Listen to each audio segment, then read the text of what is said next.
બનાવી. અને ગોવિંદ જખુ, મને એના કોન્ટ્રાક્ટરનું નામ પણ યાદ છે. ગોવિંદ જખુ એ કોન્ટ્રાક્ટરે એ ડેમ બનાવ્યો. પછી સાહેબ એ વખતની સરકારો, મારે હું સરકાર ઉપર આક્ષેપ કરવા, કોઈનું અપમાન કરવા નથી માંગતો, પણ નીતિ કેવી હતી એ વખતના અરુણ જેટલી પેરાલાઇઝ નીતિ એવું કહેતા હતા.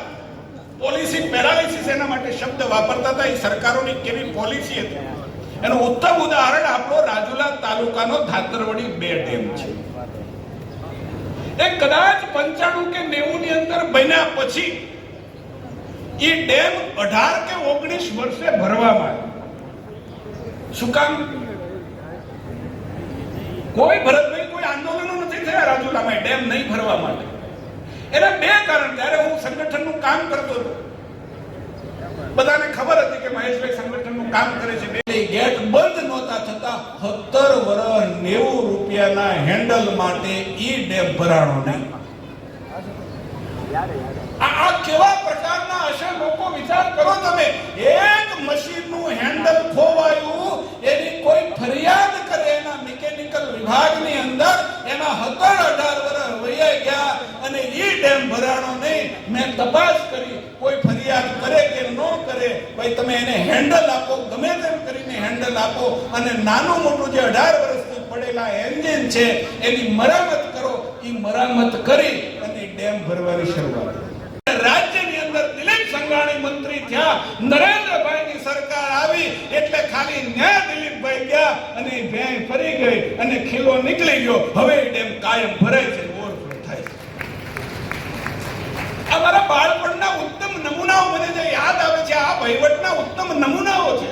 પ્રતિનિધિ ઉપર એ ભ્રષ્ટાચારનો કાળો ડાઘ ન લાગે ને આ 3 વર્ષમાં સાચી સફળતા અમારી છે સાહેબ. આજે કોઈ કહી ના શકે એ કુંડાળામાં અમારો પગ, અને હું તો ઈશ્વરને કહું છું, હું વિધાતાને કહું છું કે હે વિધાતા, અમે ધારાસભ્ય છીએ, જનતાનો વિશ્વાસ લઈ અને વિધાનસભાની અંદર પગ મૂક્યો છે, સંવિધાનના અમે શપથ ખાધા છે. અમને કમૂરતાની અંદર પણ એવો વિચાર ના આવે કે અમારો પગ એ ભ્રષ્ટાચારના કુંડાળામાં પડે છે. વિકાસ માટે સતત કાર્ય કરી રહ્યા છે. માં ભારતી કેરા પટોળી તું અનોખી ભાત છે, મગમગતી વાસંતી તું ઉષા તું પૂર્ણિમાની રાત છે, દિવાલ પર ટાંગેલ નિર્જીવ એક નકશો તો નથી, ઘૂઘવાટ તું બળકાટ તું ધબકાર છે, તું ગુજરાત છે. એમાં અમરેલીમાં જે પણ અમરેલી માટે માંગ્યું છે એ આપવા માટે ત્યારે ના પાડી નથી. એવા રાજ્યના યશસ્વી મુખ્યમંત્રી આદરણીય ભૂપેન્દ્રભાઈ પટેલ સાહેબ સમગ્ર રાજ્યમાં સંગઠનને એક મજબૂતાઈથી જે આગળ વધારી રહ્યા છે, સમગ્ર રાજ્યની અંદર જે પ્રવાસ કરી રહ્યા છે, યુવાનોમાં જે જોશ પૂરી રહ્યા છે, એવા યુવાન આ રાજ્યના પ્રદેશ ભાજપના અધ્યક્ષ આદરણીય જગદીશભાઈ, અમરેલીના લોકપ્રિય સાંસદ આદરણીય ભરતભાઈ, રાજુલા વિસ્તારના ધારાસભ્ય ભાઈ શ્રી હીરાભાઈ, લાઠી વિસ્તારના ધારાસભ્ય ભાઈ શ્રી જનકભાઈ, સાવરકુંડલા વિસ્તારના ધારાસભ્ય ભાઈ શ્રી મહેશભાઈ, ધારી વિસ્તારના ધારાસભ્ય ભાઈ શ્રી જેવીભાઈ, અમરેલી જિલ્લા ભાજપના પ્રમુખ ભાઈ શ્રી અતુલભાઈ, જેમણે યાદ માટે રાત દિવસ એક કર્યા હતા. આ યાદનું લોકાર્પણ કરવા જે તે સમયે દેશના યશસ્વી વડાપ્રધાન આદરણીય મોદી સાહેબ પધાર્યા. જિલ્લા ભાજપ સંગઠનની ટીમ તેમના દ્વારા આજના જોરદાર તાલીમથી આપણે સૌ વધાવીશું. આપણા સૌની વચ્ચે ઉપસ્થિત શ્રી હિરેનભાઈ હિબરા, આપ સૌને વિનંતી કરીએ ફરીથી એકવાર જિલ્લા ભાજપની ટીમ દ્વારા માનનીય મુખ્યમંત્રીશ્રીનું આજના અવસરે અદકેરું અભિવાદન થયું. આભાર. અને શ્રી પીપી સુનિત્રા સાહેબ, શ્રી શૈલેષભાઈ સકાણી, શ્રી ચંદુભાઈ બોલરા, શ્રી જયેશભાઈ, સૌ કોઈને વિનંતી કરી જયેશભાઈ લાકડીથી માંડીને જોરદાર તાળીથી વધાવીએ. અમરેલી એપીએમસીની ટીમ દ્વારા આજના અવસરે માનનીય મુખ્યમંત્રીશ્રીનું અદકેરું અભિવાદન થઈ રહ્યું છે. અમરેલીના આંગણે આજે રૂડો અવસર અને એપીએમસી અમરેલી ખાતે નિર્મિત અત્યાધુનિક શેડનું માન્ય મુખ્યમંત્રી શ્રી દ્વારા લોકાર્પણ થયું છે ત્યારે એક વિશેષ હાર સાથે પણ માન્ય મુખ્યમંત્રી શ્રીનું અભિવાદન થયું છે.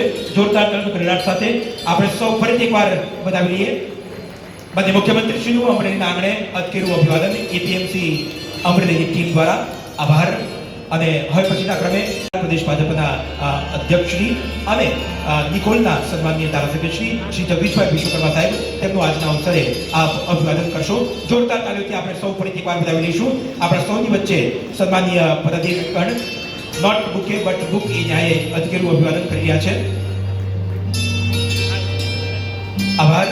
અને હવે પછીના ક્રમે જિલ્લા ભાજપની સમગ્ર ટીમને વિનંતી કરીએ અતુલભાઈ કાનાણી, અભયસિંહ ચૌહાણ, રાજુભાઈ ભુટિયા અને અમરેલી જિલ્લા ભાજપની ટીમ વતી અભિવાદન સંપન્ન કરશો. આજે અમરેલીના આંગણે માન્ય મુખ્યમંત્રીશ્રીની સાથોસાથ ઉપસ્થિત છે ગુજરાત પ્રદેશ ભાજપના સન્માનીય અધ્યક્ષ શ્રી જગદીશ વિશ્વકર્મા સાહેબ. તેમનું પણ જિલ્લા ભાજપની ટીમ દ્વારા અભિવાદન થયું છે. ફરીથી એકવાર જોરદાર તાળીઓથી આપણે સૌ વધાવી લઈશું.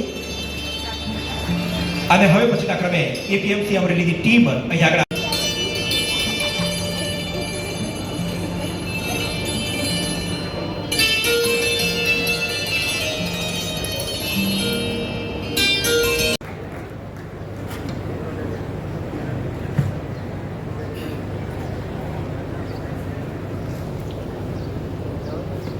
અમરેલી જિલ્લાના 707 કરોડથી વધુ રકમના વિવિધ વિકાસના પ્રકલ્પોના લોકાર્પણ અને ખાતમુહૂર્ત કાર્યક્રમમાં આપણી સૌની સાથે મંચ ઉપર ઉપસ્થિત ભારતીય જનતા પાર્ટીના યશસ્વી પ્રદેશ અધ્યક્ષ શ્રી જગદીશભાઈ વિશ્વકર્મા, મારા સાથી મંત્રી શ્રી કૌશિકભાઈ વેકરિયા, સાંસદ શ્રી ભરતભાઈ સુતરિયા, મારા સાથી ધારાસભ્ય શ્રી મહેશભાઈ કસવાલા, જેવી કાકડિયા, શ્રી હીરાભાઈ સોલંકી, શ્રી જનકભાઈ તળવિયા, જિલ્લા ભાજપ પ્રમુખ શ્રી અતુલભાઈ કાનાણી, એપીએમસીના ચેરમેન શ્રી ભાવિનભાઈ સોજિત્રા, પ્રદેશ કિસાન મોરચાના પ્રમુખ શ્રી હિરેનભાઈ હિરપરા, અમરેલી જિલ્લા ભાજપ પ્રભારી શ્રી અભયસિંહ ચૌહાણ, આમંત્રિત સર્વે મહાનુભાવો, સર્વે અધિકારીગણ, પ્રેસ મીડિયાના મિત્રો, સૌને મારા નમસ્કાર. ટાઈમ ખોટો થઈ ગયો કેમ? ના, એ તો એક વસ્તુ છે કે ભાઈ સામે બેઠા છીએ, તમારી જેમ અમે સામે બેસીને જ અહીંયા પહોંચ્યા છીએ. એટલે સામે શું પરિસ્થિતિ થાય, લેટ આવે એટલે મને ખબર પડે કે, અને એમાંય મને પૂછ્યું તો મને કે ના, જમવાનું બધાને બાકી છે. પછી તો હવે આપણે તો ખેડૂત રહ્યા, સવારે વહેલા ઉઠવાવાળા, જે બધા બિઝનેસમેન હોય તો બપોરે 1:30-2 વાગે જમે, આપણે તો 11 વાગે કે 10 વાગે ધારી પડી જતી હોય.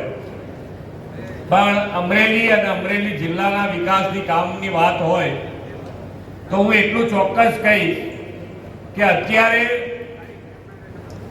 કે આપણી કહેવત છે ને કે માગ્યા વગર તો માય ના પીરસે, માગ્યા વગર માય ના પીરસે.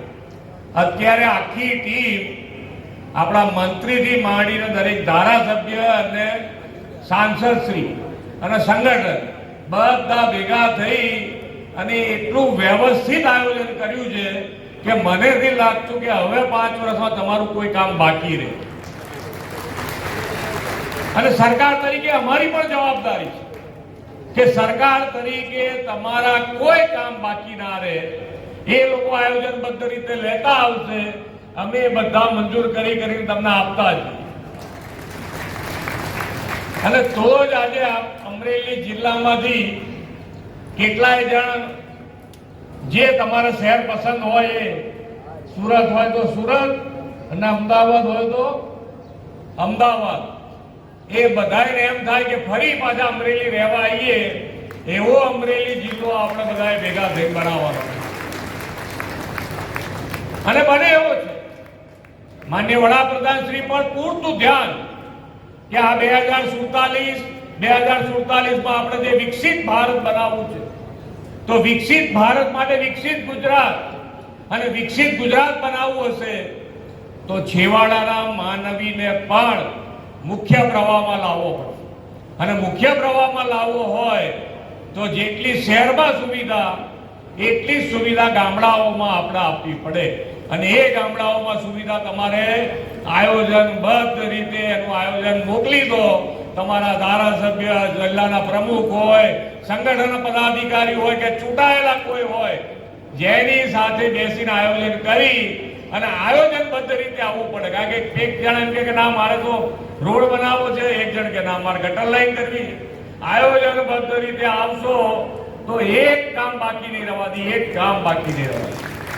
અત્યારે પાણીની વ્યવસ્થા જે પ્રમાણે ચાલી રહી છે, જે પ્રમાણે આપણે પાણીની તકલીફ જોઈ છે, એમાંથી પણ 100% અમરેલી જિલ્લો બહાર આવી જવાનો છે, એમાં કોઈ શંકાને સ્થાન નથી. એટલે